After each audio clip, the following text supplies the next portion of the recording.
দুর্নীতি দমন কমিশন থেকে আজকে ৩৬টি জেলাতেই বিআরটির বিরুদ্ধে অভিযান চলছে।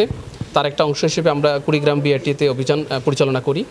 আমরা প্রথমে ছদ্মবেশে থাকি, সেখানে আমরা চেষ্টা করি দালাল ধরার জন্য। আমরা একজনের টার্গেট ছিল ধরার জন্য। আমরা যখন ওখানে ধরলাম, অন্যজন ছুটে এসে তাকে ছোটানোর চেষ্টা করে অনেকটা, বা আমাদের সাথে বাধা দেয় এরকম।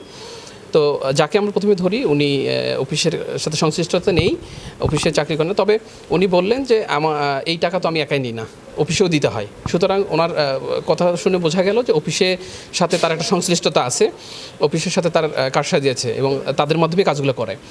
আর আরেকজন, উনি ডিসি অফিসের কর্মচারী, ওনাকে সরাসরি সম্পৃক্ততা না পেলেও আমাদের কাজে বাধা দেন উনি, প্লাস আমাদের সাথে বাকবিতণ্ডা কিছুটা করেন। ওনাকে আমরা ওনার বিরুদ্ধে যেটা অ্যাকশন গ্রহণ করা হয় সেটা হচ্ছে যে আমরা ডিসি মহোদয়কে আমরা চিঠি দিব, দিয়ে উনি যেহেতু আনঅথরাইজড বাইরে ছিল ওই সময়টায় এবং আমাদের কাজে বাধা দেয়, এইটার বিরুদ্ধে যদি উনি কি অ্যাকশন গ্রহণ করেন ডিসি মহোদয়, সেটা আমাদেরকে জানাবে, অবহিত করবে।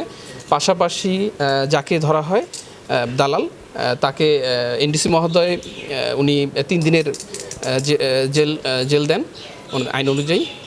আর আমাদের মেসেজটা এটাই যে যারা এই ধরনের সেবা গ্রহণ করতে আসবে, তারা সরাসরি যদি অফিসে আসে, তাহলে এই ধরনের দালাল বা অন্য কোনো মাধ্যমে আসার প্রয়োজন হবে না, এবং এতে অফিসের সুনাম যেহেতু অক্ষুণ্ণ থাকবে এবং মানুষ সহজেই সেবাগুলো পেয়ে থাকবে।